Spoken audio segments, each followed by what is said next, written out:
The conducts of these countries undermine the UN Charter and are detrimental to the credibility of this assembly. Mr. President, Indonesia's commitment to protection of human rights is unquestionable. Indonesia is a founding member of the Human Rights Council. Indonesia has sat as member of the Council for 3 previous periods and is currently a member of the Council for the 4th time. Indonesia is the initiator of the ASEAN Intergovernmental Commission on Human Rights and OIC Independent Permanent Commission of Human Rights. Halo Sobat Ngenakin, selamat datang di Visip Career Talk episode 3. Perkenalkan, saya Aurelia Atta yang akan membawa kalian semua untuk mengenal lebih dekat karir narasumber Visip Career Talk di episode 3 pada hari ini. By the way teman-teman, gak berasa ya FCT ini udah sampai episode ketiga. Aku mau tanya dulu nih sama Sobat Ngenakin semua yang lagi nonton, kalian udah menyaksikan belum sih FCT episode pertama dan kedua? Kalau belum, pastiin kalian gak ketinggalan setiap episode dari Visip Career Talk dengan mengunjungi tautan yang ada pada description box di bawah ini. Oke, jadi jangan ketinggalan dan tetap terus ikutin Visip Career Talk-nya ya. Nah, di awal video tadi, kita sudah menonton cuplikan seorang perempuan di sidang PBB yang videonya sempat viral nih. Karena pidatonya tuh keren banget ya kan teman-teman?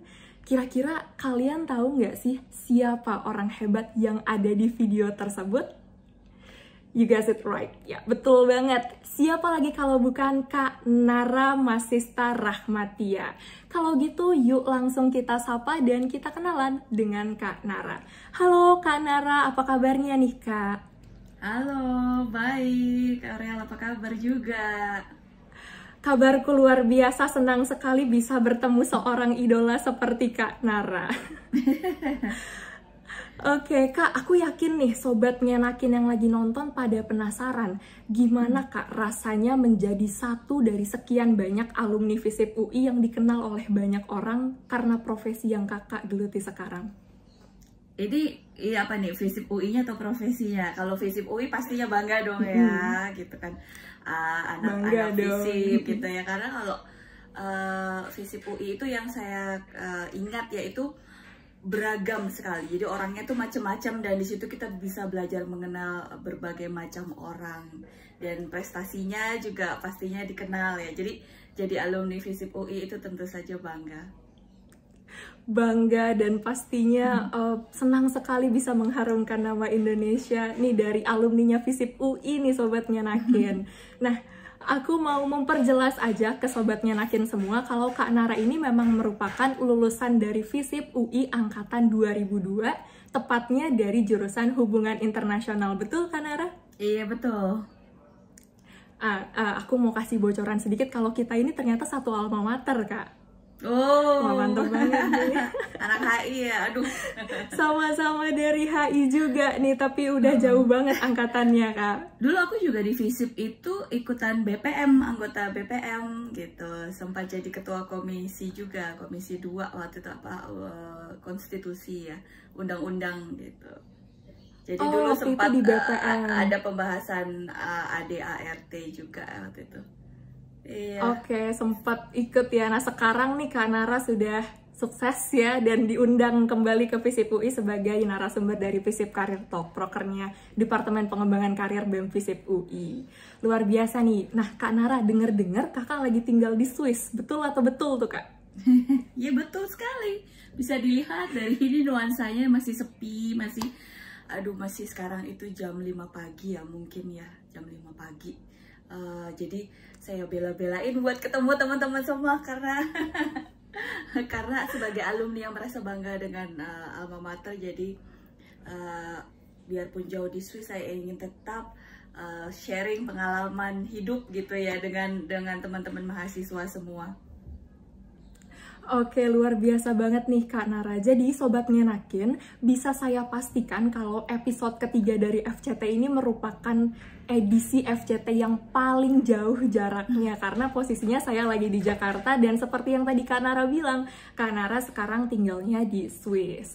Oh ya, sebelumnya nih Kak Nara, saya mau memperkenalkan sapaan khusus untuk penonton setia Visip Career Talk, yaitu Sobat Ngenakin. Kira-kira Kak Nara bisa tebak nggak nih kenapa disebut ngenakin?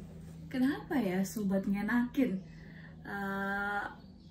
Karena memang kalau ngobrol-ngobrol jadi enak gitu. Enggak ya? Boleh dong dijelasin? Betul. Nah, oke nih. Itu jawabannya udah nilainya 90. Aku tambahin lagi biar 100 nilainya.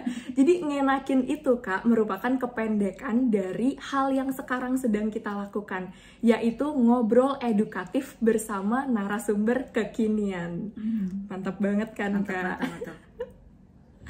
Oke, tak kenal maka kata sayang supaya Sobat Ngenakin pada makin sayang sama Kak Nara. Kalau gitu kita langsung kenalan aja ya Kak. Jadi, seperti yang sempat aku sebutkan tadi, Kak Nara ini merupakan lulusan hubungan internasional Visip UI pada tahun 2006. Yep. Kak Nara mendapat gelar Master pada Peace and Conflict Studies dari The School of International Relations, University of St. Andrews. Pada tahun 2008, Kak Nara memulai karir sebagai pegawai negeri sipil di Kementerian Luar Negeri. Nah, di sana Kak Nara pernah menangani isu terkait kerjasama intrakawasan di Asia Pasifik dan Afrika. Sebuah perjalanan karir yang luar biasa nih ya teman-teman. Kalau gitu langsung aja nih Kak Nara. Nah, Kak Nara nih, aku mau kasih sedikit info kalau akhirnya ada narasumber Visip Career Talk yang bidang pekerjaannya itu sejalan dengan jurusan yang diambil di kuliah. Karena dua narasumber Visip Career Talk sebelumnya ini rata-rata pada out of the box nih Kak. Belajarnya apa tapi pekerjaannya apa. Akhirnya kita ketemu sama Kak Nara yang kuliah di HI kemudian lanjut menjadi diplomat gitu Kak. Oke, nah selanjutnya nih Kak, kita semua penasaran, apa aja sih Kak pekerjaan yang dilakukan oleh seorang pegawai negeri sipil di Kementerian Luar Negeri? Dan boleh diceritakan gimana prosesnya seseorang bisa diangkat menjadi diplomat untuk mewakili Indonesia di berbagai receiving countries ya, negara penerimanya gitu. Oke. Nah, kalau jadi PNS ya, PNS itu sebenarnya banyak ya di Kementerian Luar Negeri itu PNS bukan hanya diplomat begitu kan. Jadi memang intinya adalah pekerjaan kita menjadi sistem yang menentukan kebijakan Indonesia terhadap isu-isu tertentu yang dalam hal ini karena kita Kementerian Luar Negeri jadi terkait dengan hubungan Indonesia dengan negara-negara lain atau dengan organisasi internasional lain. Nah, jenis-jenis pekerjaannya itu sendiri juga sebenarnya tergantung unitnya begitu kan. Jadi ada yang bekerja di unit-unit bilateral, misalnya terkait dengan negara-negara di kawasan Amerika dan Eropa atau Asia Pasifik dan Afrika. Lalu ada juga mungkin yang unitnya itu multilateral, menangani PBB dan organisasi internasional lainnya. Lalu kemudian juga ada yang mungkin di unitnya itu diplomasi publik, jadi lebih menangani komunikasi dengan masyarakat Indonesia secara umum. Nah, tapi kalau misalnya saya lihat dari kacamata PNS diplomat ya, diplomat itu sebenarnya kalau secara teori atau secara kesepakatan internasional itu melakukan 5 fungsi diplomasi. 5 fungsi diplomasi ini apa aja? Pertama, representing atau mewakili Indonesia atau negara yang menugaskannya. Kemudian melindungi, protecting, melindungi baik misalnya kepentingan nasional Indonesia atau juga melindungi warga negara Indonesia. Kemudian negotiating atau menegosiasikan apa saja kepentingan Indonesia dengan terhadap negara lain misalnya atau terhadap sebuah perjanjian internasional. Kemudian ascertaining and then reporting. Jadi mencari informasi gitu kan, mendapatkan informasi dan kemudian melaporkannya ke pusat istilahnya ya, ke Kementerian Luar Negeri, ke unit-unit di dalam negeri. Kemudian juga mempromosikan Indonesia, entah itu perdagangan, entah itu untuk investasi, entah pariwisata begitu. Jadi kurang lebih fungsi diplomat itu tugasnya menjalankan 5 fungsi ini gitu. Nah, tadi juga tanya prosesnya ya, hingga jadi diplomat. Nah, itu tadi, jadi memang kalau misalnya teman-teman ada yang mau jadi diplomat, itu dipantengin deh tuh websitenya Kementerian Luar Negeri. Biasanya ya tuh sekitar bulan September, Oktober, November, ya bulan-bulan ini ya, kalau misalnya ada pembukaan setiap tahun, karena memang tidak selalu ada pembukaan setiap tahun. Nah, saya juga belum tahu di tahun ini ada nggak ya, saya belum ngobrol-ngobrol lagi sama teman-teman gitu di tanah air. Nah, setelah itu kita daftar, lalu ada seleksi administrasi, ada seleksi tes pengetahuan umum, ada seleksi bahasa asing, seleksi psikologi, lalu kadang juga ada seleksi itu teknologi. Jadi kita juga nggak boleh gaptek banget gitu ya, kayak misalnya saya agak gaptek tapi ya nggak gaptek banget gitu misalnya. Nah, jadi ada tahapan-tahapan seleksi di situ. Setelah seleksi, kalau kita pun diterima, belum selesai itu perjalanannya. Jadi setelah masuk misalnya, itu kita masih harus ikut pendidikan diplomat. Pendidikan awal itu namanya Sekdilu, Sekolah Dinas Luar Negeri. Kalau saya dulu sampai 7 bulan tuh, karena kan salah satunya adalah yang direkrut untuk masuk Kementerian Luar Negeri sebagai diplomat kan nggak semuanya lulusan hubungan internasional atau lulusan hukum yang punya dasar hukum internasional begitu kan. Jadi diperkenalkan dengan aspek-aspek hubungan internasional misalnya. Atau juga kan menjadi diplomat tidak hanya terkait hubungan internasional ya, ada hal-hal lain. Nah, itulah kemudian kita diajari selama 7 bulan. Nah, kalau waktu angkatan saya dulu, setelah sekolah Sekdilu 7 bulan itu, kita ada magang di perwakilan asing, itu sekitar 3 bulan. Kalau saya dulu magang setelah lulus Sekdilunya itu di New York, di PTRI New York. Jadi itu pengalaman saya pertama ke di perwakilan itu, magang di PTRI New York waktu itu. Nah, itu agak setiap tahun untuk magang di perwakilan luar negeri itu agak berbeda-beda. Jadi nanti ya pengaturannya ketika sudah masuk mungkin baru bisa ketahuan ya bagaimana. Kira-kira itu sih ya di awal dulu masuknya saya. Dan setelah magang itu baru saya ambil S2. Jadi saya masuk Kementerian Luar Negeri sebenarnya dengan S1 Hubungan Internasional UI gitu. Berarti sesuai dengan mimpi di awal ya Kak, setelah masuk Kemenlu bisa sekolah lagi, dapat beasiswa juga, betul kan? Alhamdulillah, iya. Jadi memang ya itu memang salah satu pencapaian ya, salah satu mimpi yang terwujud saat itu, dan saya sangat bersyukur sekali. Ya, luar biasa sekali nih. Nah, menurut Kak Nara sendiri, apa saja hal yang perlu dipersiapkan nih Kak, seperti ilmu atau skill khusus untuk Sobat Ngenakin yang ingin memulai karir sebagai seorang PNS atau lebih khususnya sebagai seorang diplomat? Siap. Sorry, saya tuh agak lucu kalau dengar kata ngenakin, jadi maaf ya kalau agak ketawa sedikit. Nah, Oke. Jadi kalau misalnya mau jadi diplomat ya, kalau saya bilang tentu saja adalah keinginan untuk terus belajar, karena bahkan kita pun selama menjalankan karir sebagai diplomat itu dituntut untuk terus-menerus belajar. Jadi mungkin teman-teman juga yang ingin jadi diplomat itu suka belajar nggak gitu kan. Jadi pertama-tama suka belajar dulu, terus belajar. Apa yang dipelajari? Pertama-tama kalau buat saya itu adalah pengetahuan tentang Indonesia, karena kita akan mewakili Indonesia ya, kita kenali dulu diri sendiri gitu kan. Jadi sebelum kita mempelajari yang lain. Yang kedua ya tentu saja kita juga belajar mengenai negara-negara sekitar ASEAN yang memang negara tetangga kita, negara-negara Pasifik begitu kan ya, yang ada di sekitaran kita. Kemudian mungkin ya organisasi-organisasi internasional begitu kan yang ada. Nah, apalagi kemudian buat saya adalah kemampuan membaca dan menulis itu sepaket mungkin ya, membaca dan menulis, karena memang sebagai diplomat kita dituntut untuk banyak membaca dan menulis. Menulis itu tidak hanya laporan ya, tentu kalau misalnya kita ketemu dengan mitra negara lain atau ikut sidang, itu kan nanti harus nyusun laporan ya, tapi juga kita mungkin belajar menulis menulis pidato, misalnya kita menyusun pidato untuk dirjen kita, atau menulis pidato untuk menteri bahkan, atau mungkin untuk presiden begitu, jadi menulis pidato atau menulis statement pernyataan Indonesia yang kadang juga kita bacakan sendiri gitu kan, jadi kemampuan menulis atau bahkan bisa jadi sekarang kan diplomat itu juga dituntut untuk lebih media savvy ya, jadi kita tuh juga menulis press release gitu kan, menulis, jadi tulisannya itu beragam, nggak hanya yang istilahnya formal ya, tapi juga yang lebih kreatif, populer gitu, juga kita dituntut untuk punya kemampuan itu.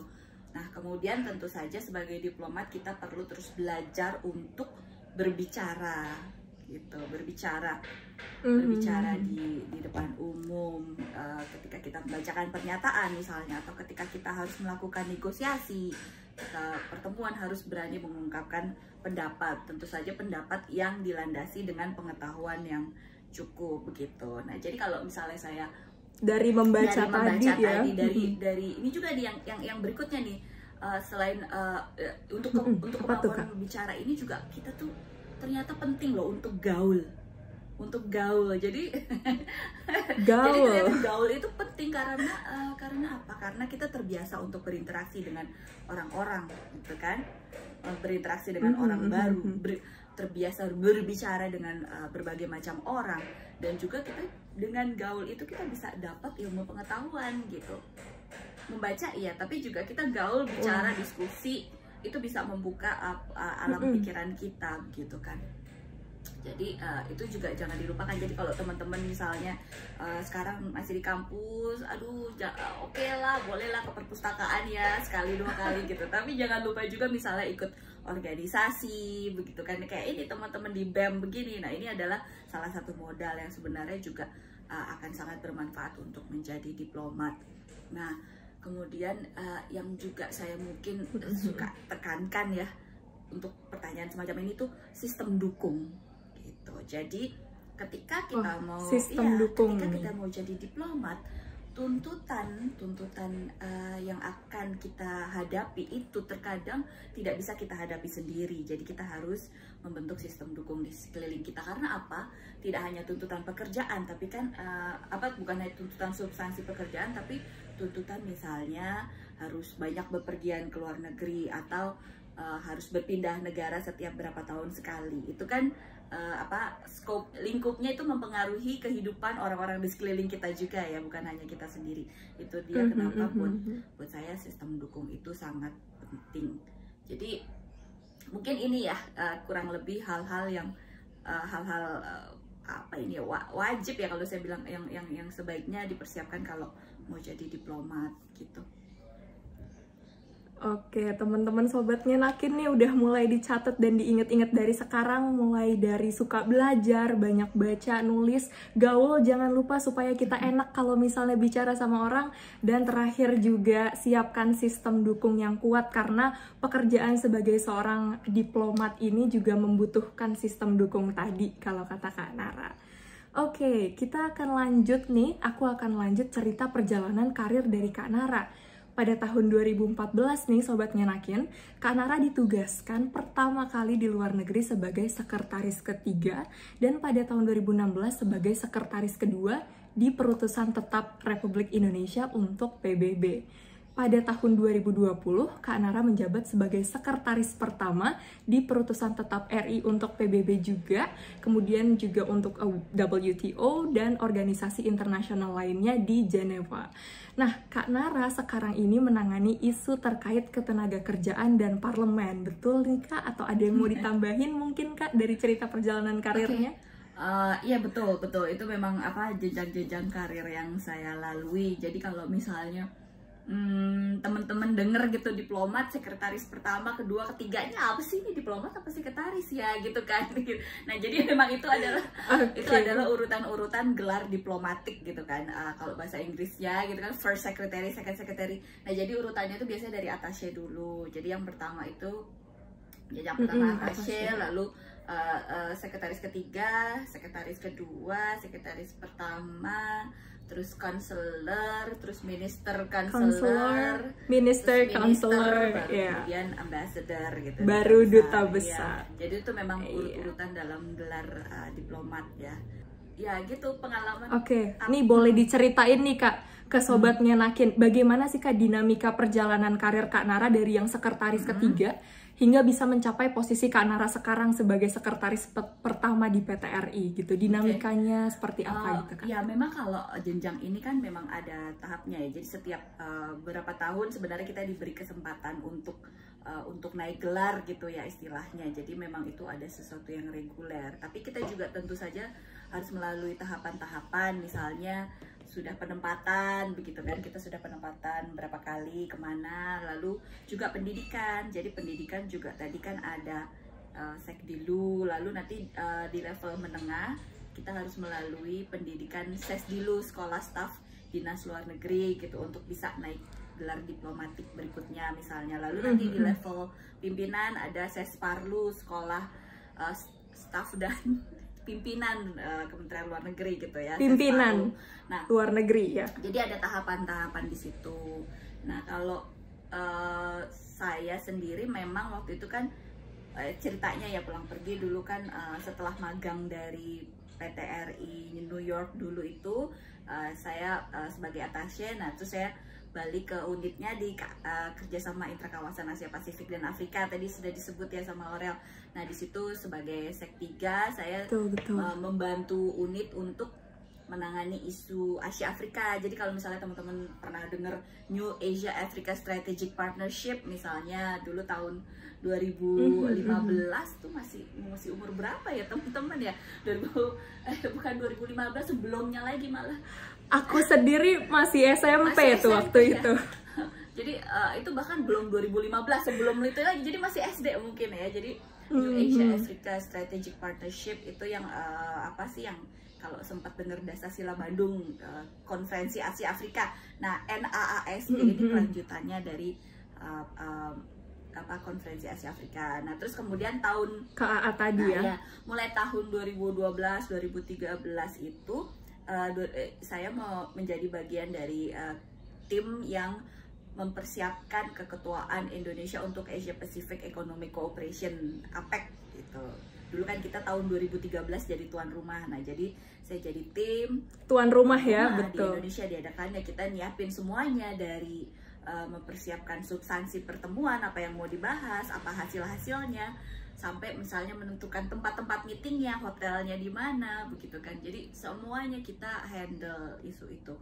Nah kemudian saya berangkatlah ke New York, penempatan pertama di PT RI New York sebagai sekretaris ketiga, menangani isu Komite 2. Komite 2 itu isunya yang dibahas ekonomi dan pembangunan gitu. Jadi kalau teman-teman tahu SDGs, Sustainable Development Goals, nah itu dulu saya beruntung tuh ikut menyaksikan proses negosiasi penyusunan SDGs itu. Dan Indonesia sendiri adalah salah satu negara yang masuk di troika penyusunan zero draft, istilahnya zero draft. Jadi draft paling awal sekali dari SDGs. Jadi peran Indonesia itu besar ya, cukup maksudnya aktif gitu dalam SDG itu. Nah sekarang teman-teman kalau bisa gitu kan ikut aktif gitu mendorong pencapaian SDG ini gitu, karena kita udah susah payah ikut bagian dari tim penyusunnya dulu di PBB. Nah zero draft tadi ya. Kemudian di New York itu saya naik gelar ke sekretaris kedua gitu kan. Nah pulang ke Indonesia dengan gelar sekretaris kedua, saya masuk ke kantor Ibu Menteri Luar Negeri waktu itu di BDSP, Biro Dukungan Strategis Pimpinan.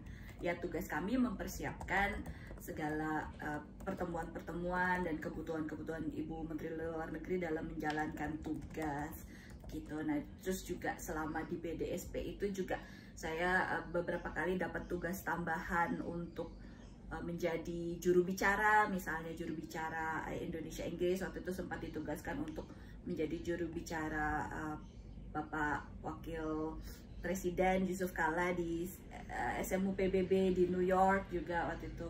Jadi beliau kan membaca statement dengan bahasa Indonesia, lalu saya yang menginterpretasikannya gitu. Kemudian juga sempat beberapa penugasan lain gitu kan sebagai interpreter. Nah,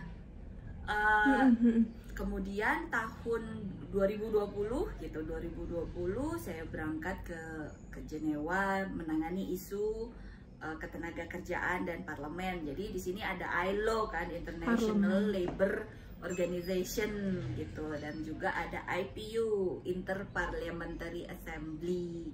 Nah, tapi memang kalau keseharian memang lebih sibuk istilahnya ya, lebih rutin dengan kegiatan-kegiatan ILO. Karena kalau untuk yang IPU memang kita lebih banyak koordinasi dengan misalnya rekan-rekan di sekretariat DPR di pusat begitu. Jadi kira-kira itulah dinamika dinamika perjalanan karir panjang ya, itu udah 20 tahun ya. Udah panjang sekali ya Kak Nara. Udah lama banget ya. Udah lama banget, udah ahli banget di bidangnya kali ya Kak. Masih belajar terus, karena kalau dilihat dari karir saya kan masih banyak terus belajar. Unsur-unsur lain dari diplomasi yang saya sendiri mungkin belum pernah alami langsung begitu. Jadi kedepannya saya masih akan terus perlu belajar. Dari tadi kan kita udah ngomongin soal karir Kak Nara di Kementerian Luar Negeri. Sekarang aku mau kasih info menarik untuk Sobat Ngenakin tentang investasi digital yang sekarang sedang ramai digunakan oleh anak muda. Dengan investasi, uang yang kita kumpulkan akan semakin banyak dan berlipat ganda nih Sobat Ngenakin. Nah, pas banget FCT sedang bekerja sama dengan Rise Invest yang merupakan salah satu aplikasi investasi di Indonesia. Dengan mendownload aplikasi Rise Invest menggunakan barcode berikut ini, atau dengan mengunjungi link yang ada di description box, Sobat Ngenakin berkesempatan untuk mendapatkan promo menarik berupa bonus investasi sebesar Rp20.000 dengan minimum investasi awal sebesar Rp50.000. Jadi, dengan aplikasi Rise Invest, Sobat Ngenakin bisa investasi kapan aja, di mana aja, hanya dengan menggunakan smartphone. Mudah banget bukan? Kalau gitu, yuk buruan kita mulai investasi supaya kita punya tabungan untuk menunjang karir di masa depan. Dan pastinya Kak Nara nih kalau saya lihat masih punya semangat untuk belajar, mempelajari unsur-unsur diplomatik yang lain tadi ya Kak. Oke, nah bicara soal diplomat nih Sobat Ngenakin, kita seringkali sebagai masyarakat umum melihat karir sebagai diplomat itu hebat banget. Bisa mewakili Indonesia di ranah internasional, kemudian menjadi garda terdepan yang mewujudkan kerjasama bilateral dan multilateral negara kita. Pokoknya nih kita selalu menganggap pekerjaan sebagai diplomat itu keren banget deh. Nah, kali ini kita mau dengerin segmen seksi alias sekumpulan opini seputar karir anak FISIP.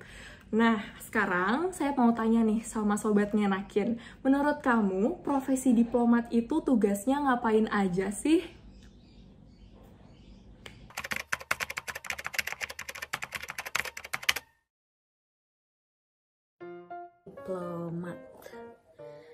Diplomat tuh ngapain aja? Diploma nggak DJ? Canda. Setahu gue diplomat itu adalah orang yang ditunjuk oleh satu negara untuk mewakilkan negaranya di negara lain. Jadi semisal gue diplomat, berarti gue ditunjuk oleh Indonesia untuk mewakilkan Indonesia di Australia misalkan. Terus nanti di sana beberapa tugas diplomat yang gue tahu yang pasti melakukan fungsi diplomasi, negosiasi, terus juga reporting tentang keadaan baik di negara kita maupun di negara terkait. Terus itu sih intinya mewakilkan kepentingan Indonesia juga gitu. Itu yang gue tahu. Menurut gue tugas diplomat itu mewakili negara buat urusan diplomatik, semacam delegasi buat pertemuan internasional atau sidang PBB. Yang gue tahu diplomat itu adalah perwakilan dari negara yang punya tugas untuk ngeprotek warga negaranya. Menurut aku diplomat itu orang yang bernegosiasi dengan pihak luar negeri. Kalau menurutku tugas diplomat itu yang jadi perwakilan negara dalam menghadiri konferensi internasional gitu. Nah, tadi kan di segmen seksi kita sudah mendengarkan berbagai opini dari Sobat Ngenakin mengenai profesi diplomat itu seperti apa. Sekarang kita mau tahu nih, menurut Kak Nara sebagai seorang diplomat, apa aja Kak kinerja pekerjaan seorang diplomat yang orang-orang umum seperti saya dan teman-teman Ngenakin ini nggak tahu gitu, atau sebelumnya jarang dengar tentang kinerja ini dari diplomat. Silakan Kak Nara. Oke. Kinerja apa yang dilakukan oleh diplomat ya, mungkin kan saya udah cerita sebagian, kalau ikut meeting aja semua orang mungkin udah tahu ya, ikut sidang-sidang gitu. Nah tadi kan saya sudah sempat sebut juga mengenai perlindungan WNI ya, yang ternyata sampai sedetail itu gitu yang dilakukan, dalam terjun itu ke lapangan gitu. Nah kemudian juga ada tugas-tugas misalnya kalau masih terkait dengan perlindungan WNI adalah misalnya evakuasi begitu kan, kalau misalnya suatu perwakilan kondisi negaranya lagi memburuk seperti kemarin tuh di Afghanistan begitu kan, kita juga dari KBRI ada upaya evakuasi. Nah kemudian juga selain itu, nah ini mungkin agak unsur yang agak lebih membosankan gitu dari menjadi apa tuh, kita penasaran. Nggak membosankan, tapi sebenarnya ini sangat penting, ini adalah unsur yang sangat penting, yaitu paperwork gitu. Jadi kerja-kerja administrasi gitu, kerja-kerja penganggaran. Nah itu terkadang diplomat juga perlu terlibat di dalamnya. Karena apa? Karena misalnya rekan-rekan kita yang menangani keuangan misalnya kan, mungkin mereka juga perlu masukan mengenai apa sih yang diperlukan dari kerja diplomasi sekarang ini. Nah jadi diperlukan pandangan diplomat misalnya untuk memberi masukan begitu kan. Terus ketika di perwakilan juga seorang diplomat seringkali tidak hanya menangani satu hal gitu kan. Jadi misalnya saya menangani isu ketenagakerjaan dan parlemen, itu hanya sebagian dari kerjaan saya di perwakilan. Satu dari sekian banyak. Satu dari sekian misalnya. Iya. Kalau misalnya pengalaman di perwakilan kan mungkin ada teman-teman yang menangani juga isu sumber daya manusia di perwakilan, menangani isu penganggaran, menangani isu misalnya media sosial gitu, atau misalnya menjadi sekretaris dari pimpinan di perwakilan misalnya. Jadi semua kebagian gitu ya istilahnya ya, tugas-tugas tambahan itu gitu. Jadi itu dia ketika kita menjadi diplomat tidak terlepas juga dari tanggung jawab sebagai PNS gitu. Apalagi kalau di perwakilan lebih terasa karena kan kita kecil ya, orang-orangnya hanya sedikit ya anggotanya saja, gitu iya. Kak. Bahkan di Jenewa ini kan hitungannya termasuk banyak ya, sekitar 20 orang gitu kan diplomatnya. Jadi kalau di PTRI yang New York dulu berapa Kak? PTRI New York kurang lebih segitu juga, mungkin agak sedikit lebih banyak ya, 25-26 orang gitu. Dan sama biasanya kita juga ada kerjaan-kerjaan tambahan yang lain begitu. Nah bisa dibayangin kalau perwakilan yang lebih kecil diplomatnya misalnya cuma 5-6 orang gitu kan, lalu nanti ada permintaan laporan juga dari pusat kan, laporan kinerja perwakilan bagaimana ya, itu ya harus dilakukan kan? Saling berbagi tugas ya semuanya. Yes. Nggak bisa lepas tangan, pokoknya harus bidang apapun gitu ya. Iya. Kadang juga selanjutnya gimana? Ada juga tugas-tugas misalnya acara jamuan gitu, atau acara hosting kegiatan, itu kan juga kita harus menyiapkan ya kayak gitu. Mungkin ada staff-staff yang membantu tapi tetap kita in charge. Jadi banyaklah tugas lain. Kalau saya suka bilang jadi diplomat itu everything under the stars, like everything itu bisa jadi bagian dari tugas kita. Every little thing under the stars, itulah seorang diplomat ya teman-teman. Nah selanjutnya nih Kak Nara, kita akan masuk ke satu sesi yang sudah ditunggu-tunggu oleh Sobat Ngenakin yang sedang nonton, yaitu adalah sesi games yang berjudul telur atau tebak lokasi random. Jadi di sini aku akan menampilkan gambar tempat-tempat yang ada di Swiss, dan Kak Nara dipersilakan untuk menceritakan kesan atau pengalaman unik dari tempat-tempat tersebut. Nah Kak Nara sendiri sudah siap belum nih untuk main telur bareng sama Aurel? Saya senang makan telur.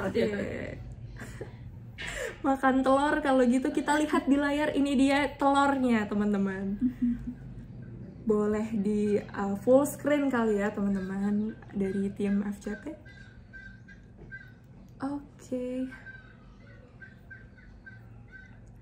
Oke, kalau gitu bisa kita mulai dari lokasi yang pertama. Kak Nara bisa tebak dulu ini ada di mana lokasinya. Nah, di mana nih Kak? Cantik sekali ya. Cantik. Ini di Kastil Gruyère nih. Ya kan, wah, Gruyère ya. Kastil Gruyère. Oh, oke. Kita kunci dulu ya Kak jawabannya di Gruyère ya, di Gruyère tadi. Saya ingatannya tuh agak-agak buruk kadang ya. Ini saya pernah kesini ke Gruyère nih. Oke, dari gambarnya terlihat cantik sekali. Apakah jawaban Kak Nara benar? Yuk, Sobat Ngenakin, kita lihat. Next slide. Oh iya, betul sekali ya. Oke, mantap. Di Gruyère nih Kak, ada cerita apa yang menarik dari Gruyère ini? Gruyère, iya. Jadi memang kan kalau saya ini kan tinggal di Swissnya itu kan di bagian barat ya, di bagian barat. Nah sebenarnya kalau di sini tuh nggak banyak tuh tempat-tempat yang cantik gitu kan, tempat-tempat yang pemandangannya bagus. Nah Gruyère ini salah satunya sebetulnya yang pemandangannya bagus. Jadi kalau Swiss tuh sebenarnya yang banyak cantiknya tuh yang di bagian tengah gitu, bagian tengah atau bagian dekat-dekat Jerman, lagi Itali gitu. Nah tapi Gruyère ini itu adalah salah satu yang menurut saya paling cantik. Nah, kita akan lanjut nih ke lokasi kedua. Bisa langsung dilihat di layar. Ini di mana Kak Nara? Wah, cantik sekali. Kita nih sekarang lihat yang air-air gitu ya. Iya. Ini kemarin nih belum lama saya jalan-jalan nih. Ini Lugano ya kalau nggak salah. Lugano ya, daerah-daerah pegunungan gitu. Lugano ya jawabannya. Kita lihat apakah nilainya 100 juga untuk jawaban kedua ini. Boleh next slide. Tepat sekali. 200 poin buat Kak Nara nih. Lugano. Lugano ini di Swiss Selatan ya Kak, setauku. Iya, itu beda apa? Dia udah hitungannya selatan ya buat Swiss. Dia perbatasan dengan Italia gitu. Itali. Jadi dia pakai bahasa Itali di situ, bahasa utamanya di kantong ya, namanya tuh kantong, itu provinsi. Kalau di Indonesia tuh provinsi. Itu dia bahasa provinsinya tuh Itali. Oke, boleh ke lokasi ketiga. Kita pindah kemana lagi nih Kak Nara? Bisa dilihat gambarnya. Ya, ini sedikit berbeda dari yang tadi. Boleh nih Kak ditebak ada di mana ini? Ini pegunungan juga, tapi kayaknya saya ingat sudut kota ini nih. Saya belum lama kesini. Ini nama kotanya kalau nggak salah Moutier ya. Moutier ya. Oke, nah apakah ada cerita juga? Nah, tar dulu teman-teman, ditahan dulu ceritanya. Kita lihat dulu jawabannya bener atau enggak. Kita lihat dulu nih. Kalau bener hat trick 3 kali betul, mantap banget Kak Dara. Udah hatam Swiss banget nih. Ini salah nih spellingnya nih, nggak pakai Moutier, nggak pakai R yang di tengah. Oh iya, tuh nggak pakai R ya. Aduh, mohon maaf nih Kak Nara, karena mungkin kitanya tim FCT kami ini belum sempat ke Swiss, jadi masih spellingnya salah. Gak apa-apa. Iya, Moutier. Saya belum lama ke Moutier. Nah, ini ada nih yang memang kotanya memorable. Jadi Moutier ini dia masuk di kantongnya tuh Bern gitu Pak, kantong Bern, tapi dia pakai bahasa Prancis gitu. Kalau kantong Bern itu sebenarnya bahasanya bahasa Jerman. Jadi satu negara 3 bahasa Swiss itu kan, Prancis, iya, Jerman, Prancis, Italia. Iya. Nah, Moutier ini dia meskipun dia masuk ke kantong Bern yang berbahasa Jerman, tapi kota Moutier ini dia pakai bahasa Prancis. Oke, nah Sobat Ngenakin semua tadi udah lihat sesi gamesnya dan Kak Nara benar-benar sudah hafal nih ternyata sama Swiss. Berhasil menjawab 3 lokasi yang tadi kita sebutkan. Boleh tepuk tangan dulu dong nih Sobat Ngenakin buat Kak Nara. Keren banget. Apresiasi diri sendiri. Oke, mantap banget. Nah, selanjutnya nih Kak, ada beberapa pertanyaan titipan dari Sobat Ngenakin untuk Kak Nara. Kak Nara akan menjawab beberapa pertanyaan yang sudah terpilih di segmen ini. Pertama, langsung aja aku bacain. Ini ada dari @kakanisme. Pertanyaannya adalah, menurut Kak Nara, lulusan FISIP UI selain jurusan hubungan internasional, bisa nggak sih Kak jadi diplomat? Ya, tentu saja bisa. Jadi tiap tahun itu ketika ada perekrutmen misalnya, ketika ada perekrutan itu akan ditetapkan jurusan-jurusan apa saja yang diterima begitu, karena memang bisa berganti. Nah, banyak sih biasanya kan selain HI juga ada politik ya, ada komunikasi, itu adalah jurusan-jurusan yang hampir selalu dibuka ketika ada pembukaan perekrutan. Jadi ya teman-teman saya juga banyak anak politik, anak komunikasi begitu. Pasti bisa. Oke. Jadi teman-teman yang bukan belajar di HI sekarang nih tetap punya kesempatan kok untuk mendaftar ke Kementerian Luar Negeri sebagai diplomat gitu ya. Jadi buat @kakanisme yang tadi nanya, jangan takut kalau misalnya kamu bukan bagian dari HI sekarang, tetap bisa jadi seorang diplomat. Selanjutnya ada pertanyaan menarik juga dari Clarissa PHL. Gimana nih Kak Nara rasanya diberikan kesempatan untuk bisa menjadi juru bicara pada sidang umum PBB di New York tanggal 26 September lalu dalam menanggapi isu pelanggaran HAM di Papua? Ya tentu saja saya merasa terhormat ya bahwa dipercaya untuk menyampaikan right of reply dari Indonesia begitu. Itu kepercayaan itu tentu saja harus dijawab dengan tanggung jawab dan juga menjalankan dengan sebaiknya gitu. Jadi itu adalah salah satu pengalaman yang tentu saja saya ingat, dan semoga pengalaman itu juga bisa memacu saya dalam menjalankan tugas-tugas berikutnya begitu. Dan semoga, saya nggak tahu ya, sebenarnya saya juga tidak merasa hal itu perlu menjadi inspirasi atau bagaimana begitu, nggak minta untuk menjadi inspirasi juga, tapi mungkin sekedar pengingat aja buat teman-teman mahasiswa semua bahwa sebagai bangsa kita punya suara, dan baiknya suara itu dipergunakan dengan sebaik-baiknya demi kebaikan Indonesia gitu, ketika di luar negeri khususnya. Luar biasa, catat itu ya Sobat Nyenakin. Kemudian pertanyaan ketiga ini ada dari @alisa_natali. Kak Nara, Alisa ingin bertanya, dulu sebagai mahasiswa, Kak Nara apakah juga ikut kegiatan seperti MUN yang mengasah skill diplomat gitu Kak? Jika iya, apakah MUN membantu Kakak? Jika tidak, Kakak ikut kegiatan apa nih Kak semasa kuliah yang bisa menunjang karir Kakak sebagai seorang diplomat sekarang? Kalau dulu di hubungan internasional kita punya, maksudnya internal kita juga punya mata kuliah atau praktek-praktek negosiasi ya. Jadi setidaknya itu memberikan pengetahuan awal sekali, pengetahuan dasar mengenai bagaimana negosiasi berjalan. Nah selain itu tadi saya sudah sempat sebut, saya waktu kuliah juga ikut jadi anggota BPM gitu kan. Iya.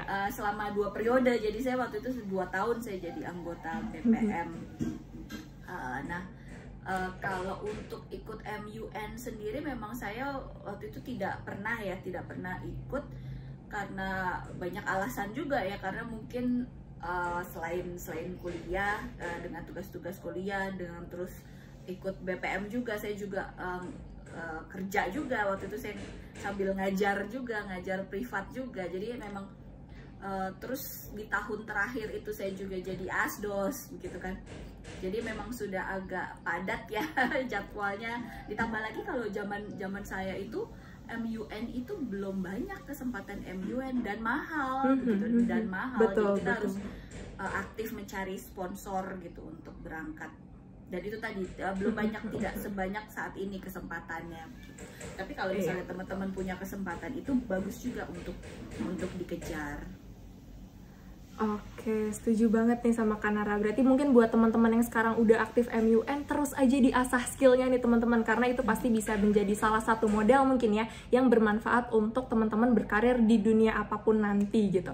Dan kalau misalnya yang emang belum aktif di MUN, tetap bisa kok cari-cari organisasi lain nih, seperti Kak Nara tadi juga BPM, kemudian jadi asdos dan sebagainya. Dan ternyata itu juga bisa menjadi modal yang baik untuk menjadi seorang diplomat begitu. Nah, terakhir nih ada pertanyaan dari @Muhammad Fadil Muharram. Menurut Kak Nara, apa yang membuat seseorang dapat disebut sebagai diplomat yang baik?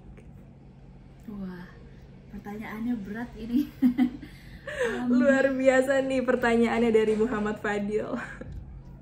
Seorang diplomat yang baik, ya menurut saya adalah bahwa dia bisa menjalankan tugas-tugas yang diberikan sesuai dengan fasilitas atau privilege yang dia miliki dan juga keterbatasan yang dia miliki begitu, dan kemudian hasilnya itu bisa dimanfaatkan oleh sebagian besar masyarakat Indonesia. Jadi memang apa ya, ini luas sekali karena menjadi diplomat kan tugasnya besar, tapi kurang lebih mungkin ya saya lihat seperti itu, bahwa seorang diplomat yang baik bisa menjalankan mandat yang diberikan kepadanya dan kemudian apa yang dia lakukan itu juga bermanfaat bagi sebagian besar masyarakat Indonesia. Kalau yang saya sebut mungkin di situ ya. Karena diplomat itu juga diplomat yang baik itu juga harus memperhatikan banyak pihak ya. Jadi individu negara lain yang dia punya hubungan, atau juga dengan kantornya di Kementerian Luar Negeri atau di perwakilan, dan juga dengan masyarakat Indonesia. Nah, itu semuanya perlu keseimbangan kalau buat saya. Oke, luar biasa. Jawaban yang luar biasa datang dari diplomat yang luar biasa. Itu kalau yang saya bisa gambarkan tadi mendengar jawabannya Kak Nara nih. Oke, Kak Nara, tadi sudah banyak kita diskusi tentang perjalanan karir Kak Nara dari awal sampai saat ini. Kalau gitu sekarang enaknya kita ngomongin masa depan juga nih, Kak. Aku ingin tanya, apa harapan dan rencana Kak Nara ke depannya nih? Apakah mungkin masih nyaman di posisinya sekarang sebagai sekretaris pertama PT RI untuk PBB, WTO, dan organisasi internasional lainnya? Atau mungkin Kak Nara punya plan yang belum pernah diungkapkan, misalnya untuk menjadi seorang Menteri Luar Negeri Republik Indonesia gitu, Kak? Waduh, nggak boleh diceritain kali ya Kak rencana plannya gitu? Oke, ya untuk saat ini saya memang mau nggak mau harus nyaman dulu ya dengan posisi sekretaris pertama di PT RI Jenewa, karena memang tugas saya di sini masih sampai sekitar pertengahan tahun 2023. Itu kalau tidak ada halang rintangan atau tidak ada kesempatan lain yang memaksa saya untuk berpindah, ya saya akan tetap di sini dulu. Tapi mungkin cita-cita saya ke depan, mungkin saya ingin sekolah lagi ya, kalau itu memungkinkan. Saya belum tahu juga. Inginnya kan kalau bisa ada kesempatan sekolah setinggi mungkin saya mau ambil begitu kan. Tapi kemudian juga saya lihat bahwa ada hal-hal lain juga yang bisa saya lakukan gitu, pilihan itu. Nah, kalau misalnya untuk jadi Menteri Luar Negeri, ya terus terang belum ada kepikiran sama sekali, belum ada keinginan sama sekali, karena pada tahap ini saya masih ingin terus belajar ya, dan memperbaiki kemampuan, menambah pengalaman dan lain-lain. Jadi enaknya dijalani dulu semuanya dengan sebaik-baiknya. Take your time gitu, tidak usah terburu-buru untuk segala sesuatu. Oke, good luck selalu nih Kak Nara untuk your future endeavor. Dan bisa kita lihat ya Sobat Nganakin, kalau Kak Nara ini benar-benar pembelajar sejati yang selalu punya semangat, passion untuk memperdalam ilmunya, luar biasa. Nah, to wrap up nih, kita mau dengar closing statement dari Kak Nara untuk Sobat Nganakin mengenai tips dan trik yang dapat dijalankan oleh mahasiswa yang kemudian ingin punya karir sebagai seorang diplomat. Gimana nih Kak Nara, boleh disampaikan? Terima kasih untuk kesempatannya berbagi tips and trick ya, atau pesan-pesan akhir.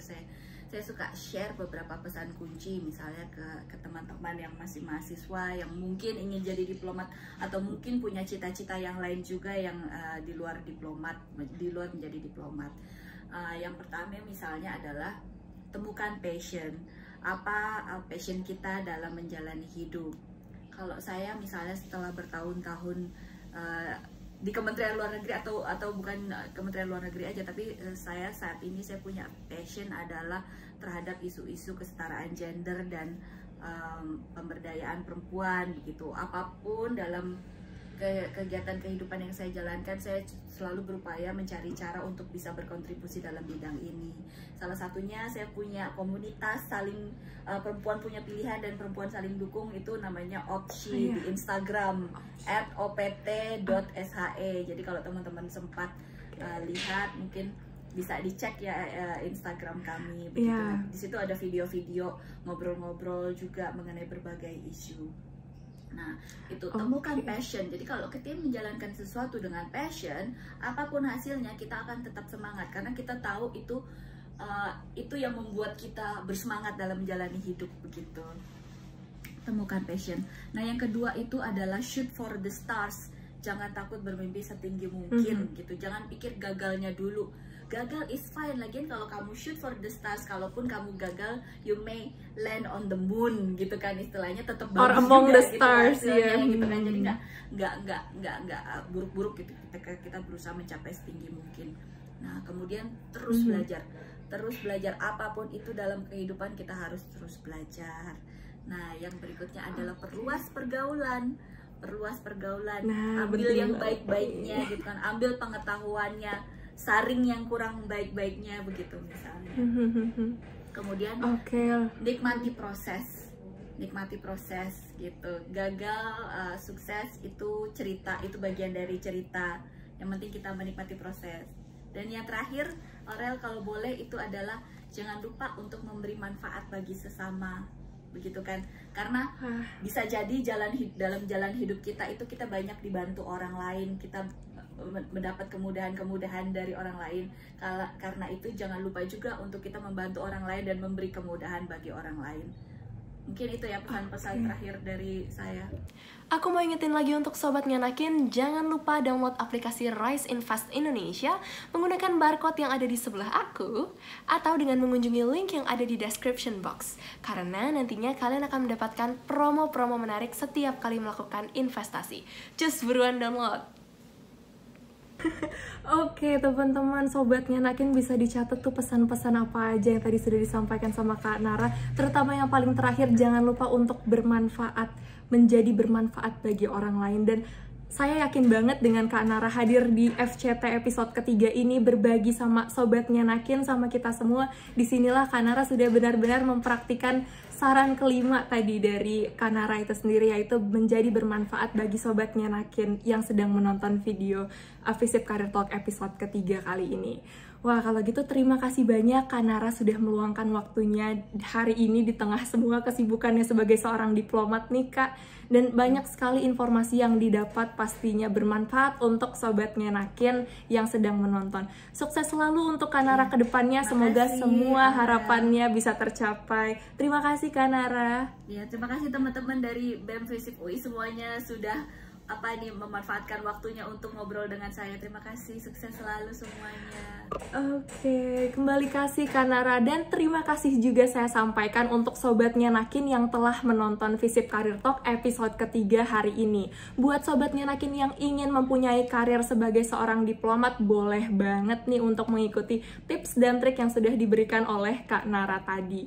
Nantikan terus konten-konten FISIP Career Talk pada platform YouTube dan podcast di Spotify BEM FISIP UI. Dan jangan lupa ya teman-teman Sobat Nganakin untuk ikut ngomen alias ngobrol bareng mentor yang akan diadakan akhir tahun ini dari Departemen Pengembangan Karir BEM FISIP UI pastinya. Jangan sampai kamu kelewatan. Terima kasih sudah mengikuti episode ketiga dari FISIP Career Talk sampai habis. See you next time. Dadah!